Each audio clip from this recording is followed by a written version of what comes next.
Hi everyone, I'm sorry I couldn't be there tonight, but we're going to try this out.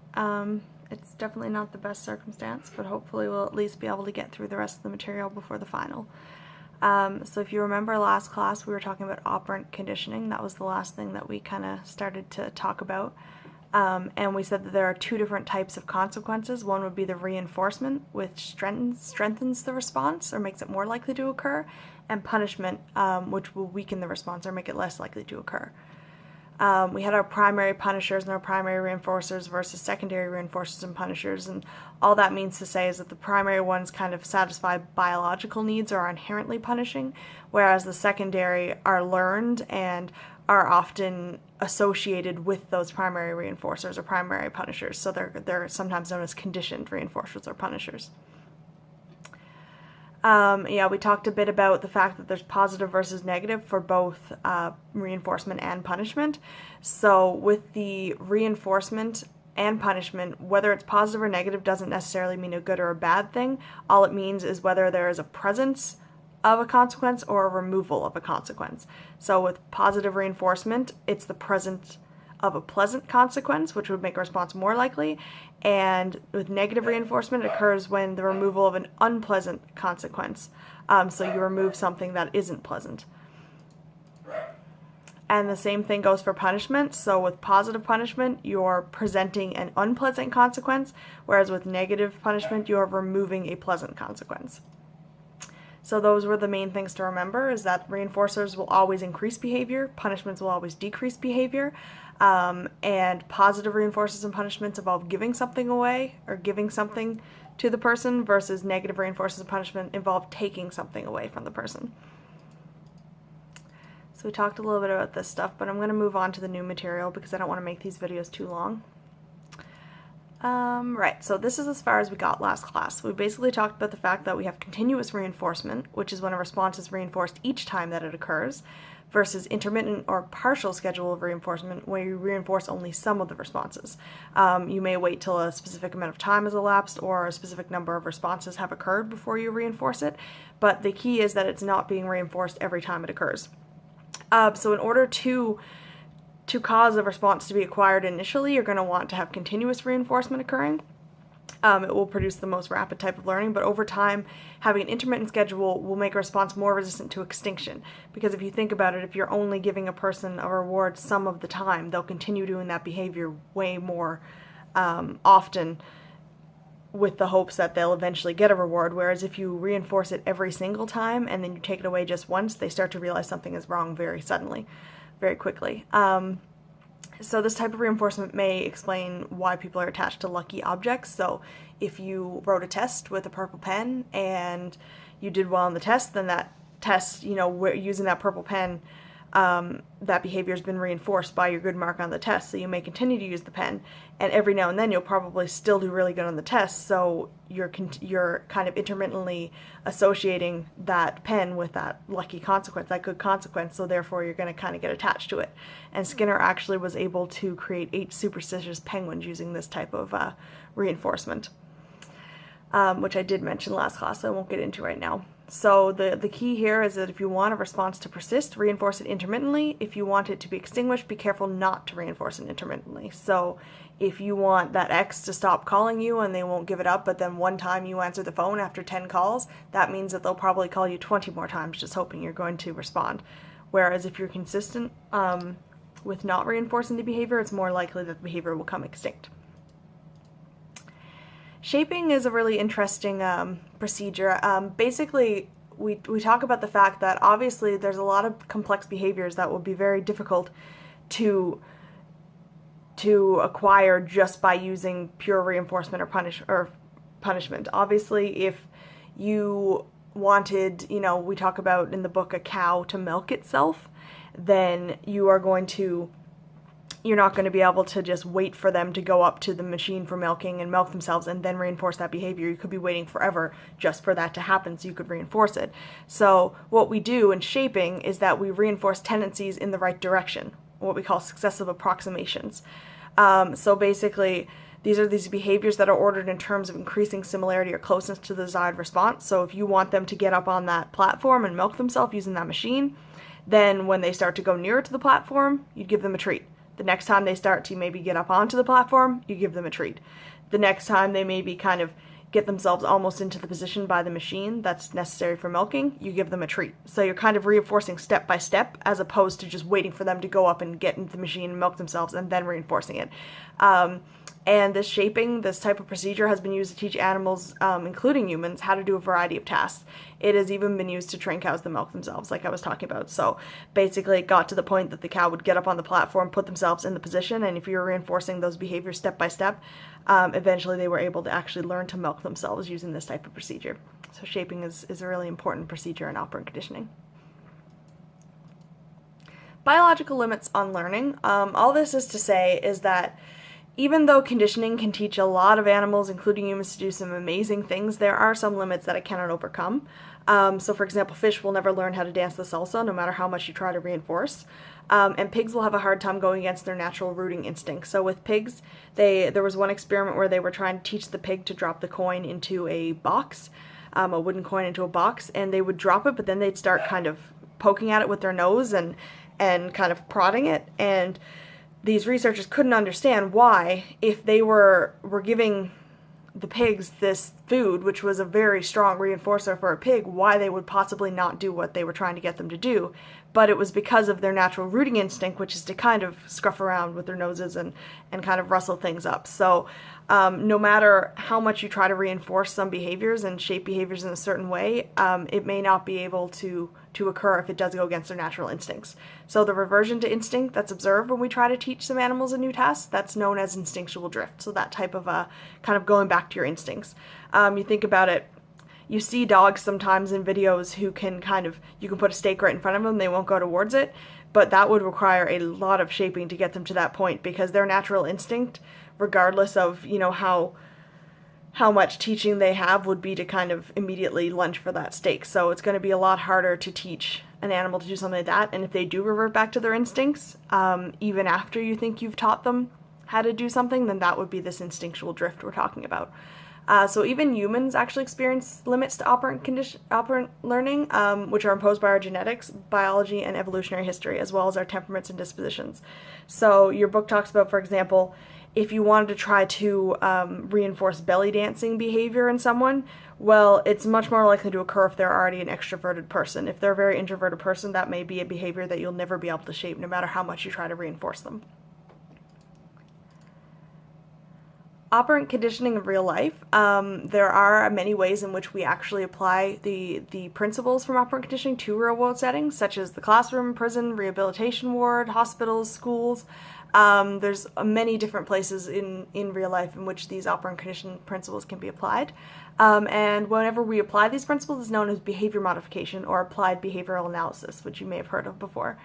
So behavior modification has actually been incredibly successful when applied to toilet training, to getting rid of unwanted habits, or to helping children and adults with autism or intellectual impairment improve their social and language skills.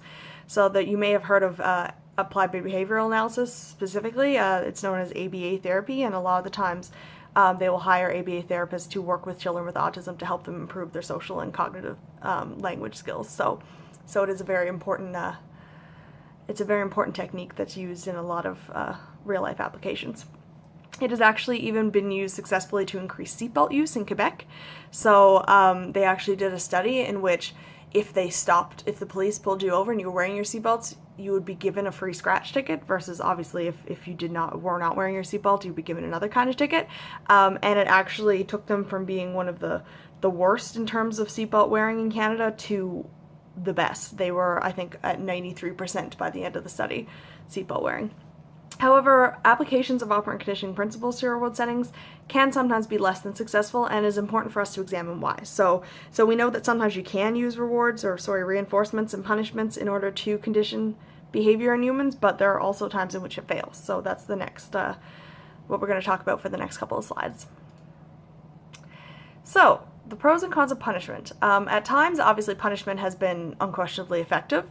So, for example, for deterring young criminals from reoffending, punishment has been known to be very, very effective. However, it's kind of an interesting result. They found that the severity of the punishment made no difference, but consistency did. So whether they were given community service or given prison time or given a fine, that didn't seem to affect whether or not they were likely to reoffend. The thing that affected was the consistency, which is that each time they offended, they were caught and they were punished. And that kind of relates back to what we were talking about with the continuous versus intermittent reinforcement, because if they get away one time, they're being reinforced that, for their criminal behavior, they got away with it and they reap whatever rewards of that behavior. So even letting them get away once or twice is intermittently reinforcing that behavior and therefore making it more likely to occur. So you need to be consistent and they need to be punished each time that they offend. There are several reasons that punishment might fail. The first will be that punishment is administered inappropriately or mindlessly, so it may be too harsh or too broad. The second will be that the recipient often responds with fear, anxiety, or rage. So if you overreact and punish somebody too harshly and then they become afraid of you, that's causing more problems than it's solving. The third would be that the effectiveness is often temporary, so it depends on the presence of a punishing person. So, if the teacher yells at the kids for talking in class or for, passing notes, and then her back is turned or she's out of the classroom, they may continue with that behavior. So basically only when that person's around would they be refraining from the behavior. The fourth would be that most misbehaviors are hard to punish immediately. If you have a dog and they pee on the floor while you're gone and you come back hours later, they don't really know what it is they did wrong hours ago. If you punish them then, they're not really sure what you're responding to in some cases. So for punishment to be effective, it has to be applied immediately, and often that's not possible. The fifth is that punishment conveys little information. So sure, it lets them know that you're angry at them, but it doesn't often convey information about what the appropriate response would be. And the sixth would be that an act of punishment may actually reinforce behavior by giving attention. So if you were to punish a child by, yelling at them when they're having a tantrum or, making them go to the room or whatever punishment, then that might actually be reinforcing the behavior because it shows that they're getting notice from you. So as hard as it is, the most appropriate thing to do would be to ignore the behavior at times and try to just completely avoid that confrontation altogether. So most psychologists in general do believe that punishment is a poor way to eliminate behavior on the whole. In some cases, the best way to extinguish behavior is by ignoring it, like I just mentioned. But if punishment must be applied for whatever reason, you must be sure to follow these 4 guidelines. So it's important that there's no physical abuse. It's better to use negative punisher, so taking privileges away. It should be consistent. Like I said, if you don't punish that one time, then it reinforces that behavior. So you must be consistent and punish every time the offense is made. It should be accompanied by information about appropriate behavior. So like I said, often you're not conveying the information about what you want them to do, so you need to let them know what the appropriate response will be. And it should be followed, when possible, by reinforcement of desired behavior. So the next time you see them doing that thing you want them to do, you must try to reinforce that behavior. The problems with reward, and again, this punishment and reward sections, there's not a lot to it other than these lists that I'm showing you, so I wouldn't worry too much about it. However, this stuff that I'm going through so far will be covered as part of the short answer, potentially, on the final. Once I get to a couple slides from now to the ABCs of learning, anything after that we'll only cover through multiple choice and not short answer, but for now this is potential short answer questions, so you should make sure to kind of pay attention to these lists and things like that. You know what I like to do for the short answer questions. So just as complications can arise when punishment is used, so can problems occur when attempting to reward appropriate or desirable behaviors. Sometimes rewards are given to those that do not deserve them. So for example, high grades when not producing quality work or praise when is not warranted, in the hopes that it will boost their self-esteem and lead to overall increase in performance. However, this approach is misguided. It's been proven time and time again through research. High self-esteem does not improve academic performance. Honest appreciation and constructive feedback do. So a lot of teachers will, give students marks just to make them feel good and they assume that making them feel better about themselves will make them perform better, and that's not the case. If they know that they're going to get the rewards regardless of whether or not to do the work, they're just going to continue to not do the work. So as a result of the misuse of rewards in the school system, we've seen grade inflation across all levels of education, from primary up to, college and university. a lot of students these days will expect high grades for just showing up to class, but would you want your doctor or lawyer to just have shown up for class? That would be, you want them to know their stuff. You want them to actually have studied and earned their grades. So as nice as it may seem to kind of give students grades for the sake of giving them grades, it's really hurting everyone in the long run.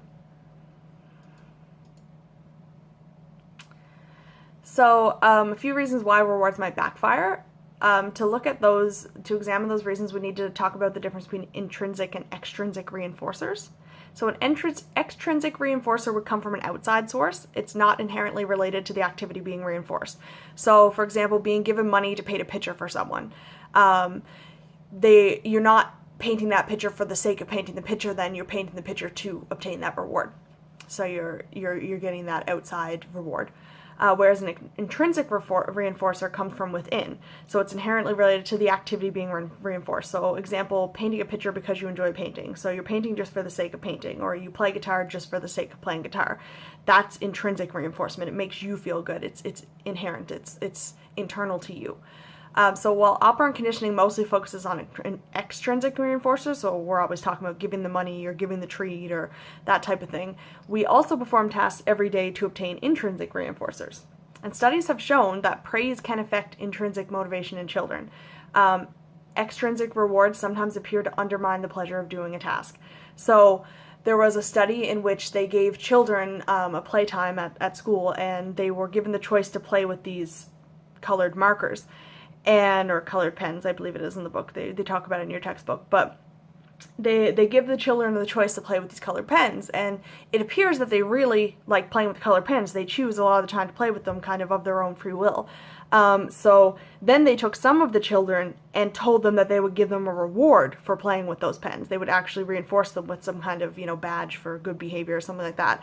And so afterwards, after these students were given a reward, the next time they were let to play with whatever they wanted, the ones that were given the reward were less likely to actually play with the pens. Because I guess at that point, playing with the pens had become associated with obtaining a reward. So when given the choice of what they wanted of their own free will, they no longer chose to play with the pens as much. So it seemed as though that their intrinsic motivation to play with the pens, they're playing with them for the sake of playing with them, was decreased by the introduction of that extrinsic reward of a reward for playing with them in those trials. So there may be several explanations for this type of result. One might be that if we are rewarded extrinsically, so given a physical, tangible reward for something, for completing a task, we might start to consider that task work. The second is that we tend to regard extrinsic rewards as controlling. So, it's kind of, we're being made to do the task to obtain that reward, so it's almost has some kind of control over us. And the third would be that extrinsic reinforcement causes us to respond more than is enjoyable. So, maybe they wanted to play with the markers for 20 minutes, but because they were getting this reward, they ended up having to play with them for an hour. And so because they had to play with them more than was enjoyable, it actually does become work to them. So it no longer becomes intrinsically enjoyable. So these studies have some important implications. That extrinsic rewards can undermine ethical and moral norms, for example. So, if you offer some people enough money, they'll do pretty much anything, even if it goes against their ethical or moral guidelines. And it may decrease the willingness to act altruistically, which basically means acting selflessly out of the good of your own heart.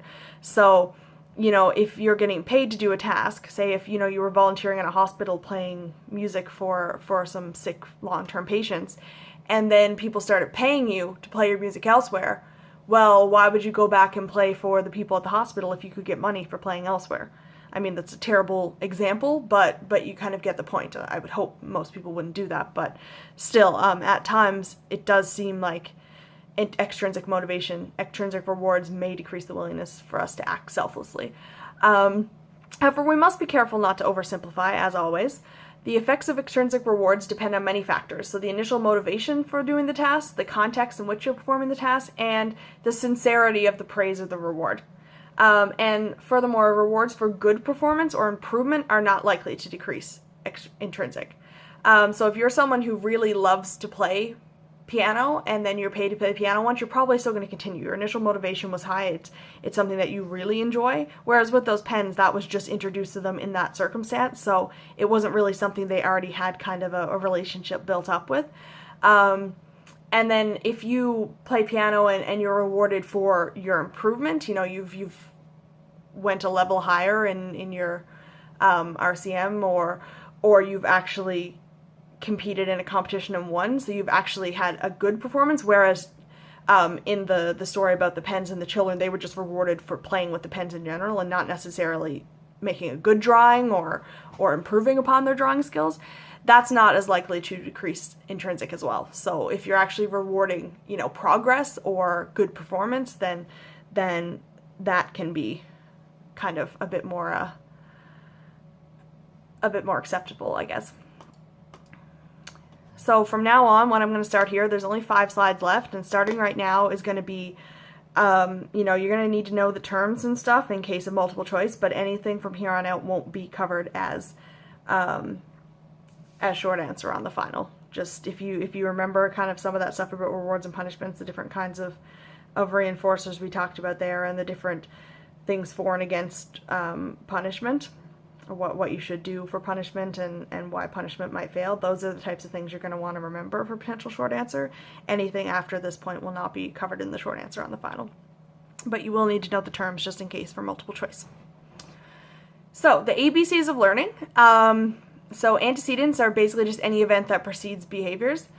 The behaviors obviously are the behavior that you're either reinforcing or punishing or, you know, conditioning, and the consequence will be the consequence of that behavior. So in the case of operant conditioning, the consequences are your reinforcements and your punishments. But all of this talk about, you know, operant conditioning, class conditioning, a lot of the time we forget to talk about what happens inside the mind during the sequence of events. And like I told you with behaviorism, a lot of the times they didn't want to talk about the mind. They figured, you know, we'll talk purely in behavioral terms and, you know, behaviors and consequences. We don't want to talk so much about what people are thinking and the cognitive process that might underlie these behaviors. So we will talk a little bit now about some of the more cognitive things related to learning. So latent learning was a very interesting phenomena. So Tolman was studying rats, and he noticed that his rats seemed to pause when deciding where to go when they were running a maze, and that they appeared to be learning even without reinforcement, which, of course, according to our kind of basic interpretation of behaviorism, if a behavior isn't reinforced, it's not likely to become more likely. But he did notice that it seemed like they were learning even without this type of reinforcement. So we wondered what processes might be ongoing there. And that's where kind of the more cognitive part comes into play. So we took 3 groups of rats, one which always found food at the end of the maze, one which never found food, and the other group began to find food after 10 days without finding any food. So you would think, if you look at the first group who always found food, and it took them maybe 3 or 4 days to learn to navigate the maze quickly, you would think if after 10 days, with this third group who were seemingly wandering around aimlessly for the first 10 days, that it would take them just as long to begin to find the food really quickly as it did the first group. However, the first day that he put food into the third group's cage, they found it, or the third group's maze, they found it quite quickly, and by the second day, they were performing just as well as group 1, who had been finding the food from the very beginning.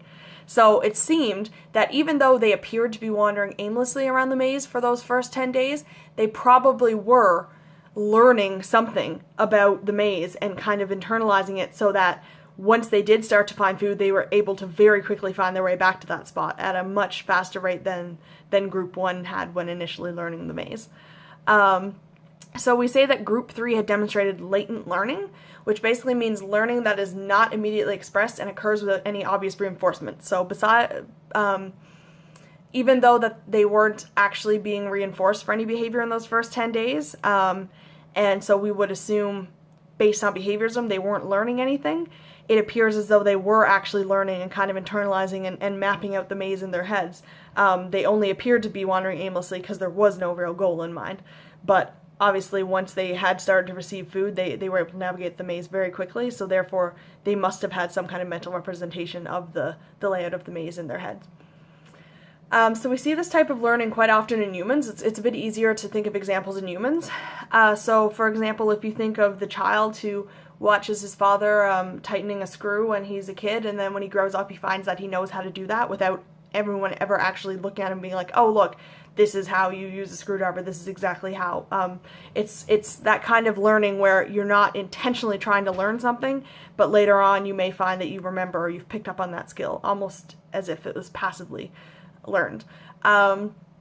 Or, you know, if you were in a traffic jam and you were trying to find a way out and you went and took a side street that you'd never been down before, but you found yourself very easily navigating those side streets back to your home, it may be because even though you never went that way, you've always, the whole time you've been driving, you've been kind of internally mapping out the layout of that area, and you were able to use those roads without ever having traveled them before. So it raises the question of what exactly is being learned during operant conditioning. So operant conditioning would say that you need to either reinforce or punish a behavior in order to make it more or less likely, but latent learning is telling you that sometimes you don't need those reinforcements and punishments in order to learn. It's just that you're more likely to do the behavior or not do the behavior if you have those punishments and reinforcements. So latent learning appears to teach knowledge about responses and their consequences, not just a specific response. So it's not so much, you know, do this and get this, or don't do this and you won't get this. It is actually teaching you knowledge about the response and what it means and what it signifies. And again, I mean, it's good to know the terms and the generalities, but I'm not going to be testing you short answer on these concepts, so more so just kind of know the brief definitions. So finally, the social cognitive learning theories. So basically by the 60s and 70s, most learning theorists had concluded that we must take into account the human capacity for higher level cognitive processes.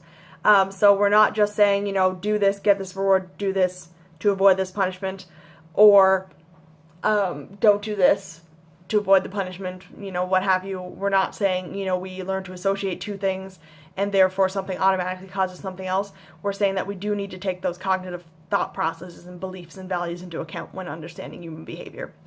So social cognitive theories are those which combine the principles of behaviorism with the importance of the beliefs, perceptions, and observations of the behaviors of those around us. So we're looking at those principles of behaviorism, your reinforcements and your punishments, and your associations, and combining them with those cognitive processes that are constantly occurring for us as humans. So these theories take into account how we often observe and imitate others, which is something we haven't talked about yet.